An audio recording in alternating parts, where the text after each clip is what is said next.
નમસ્કાર ખેડૂત મિત્રો, શું તમે પીએમ કિસાન સન્માન નિધિ યોજનાનો લાભ લઈ રહ્યા છો અને તમારા પૈસા હજી સુધી તમારા ખાતામાં નથી આવ્યા? તો કેમ નથી આવ્યા? શા કારણ નથી આવ્યા? શું કારણ હોઈ શકે અને તમારા પૈસા કેમ પેન્ડિંગમાં પડ્યા છે? તો આ વિશે હું આ વિડીયોમાં સંપૂર્ણ વાત કરવાનો છું. તો તમે વિડીયોને અંત સુધી જુઓ. જો તમે વિડીયોને સ્કીપ કરીને જોશો તો તમે આ યોજનાના પૈસા કેમ રોકાઈ ગયા છે તે વિશેનું સોલ્યુશન મેળવી શકશો નહીં. તો માટે આ વિડીયોને અંત સુધી જુઓ.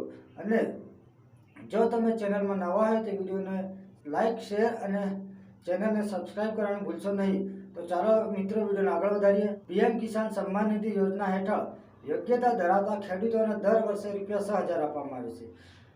આ 6,000 3 હપ્તા 2,000ના કરીને તમારા બેંક ખાતામાં આપવામાં આવે છે. તો મિત્રો, હું તમને જણાવી દઉં કે પીએમ કિસાનનો હપ્તો નજીવી તારીખે નથી મળતો, પરંતુ જો સરકાર જાહેર કરે અને થયા બાદ તમને આ પીએમ કિસાનનો 2,000નો હપ્તો મળે છે.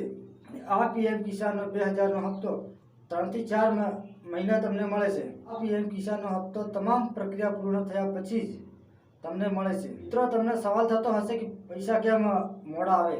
તો મિત્રો, ઘણા કારણો હોઈ શકે, જેવા કે KYC બાકી હોય, આધાર કાર્ડ બેંક સાથે લિંક ન હોય, જમીન રેકોર્ડ અપડેટ ન હોય અને તમને તમારા હપ્તાનું સ્ટેટસ પેન્ડિંગ બતાવે છે. તો મિત્રો, તમારે KYC કરવાની જરૂર છે.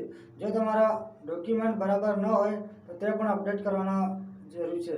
અને તમારો આધાર કાર્ડ બેંક કાર્ડ સાથે લિંક ન થયેલ હોય તો તે પણ કરાવવું જરૂરી છે.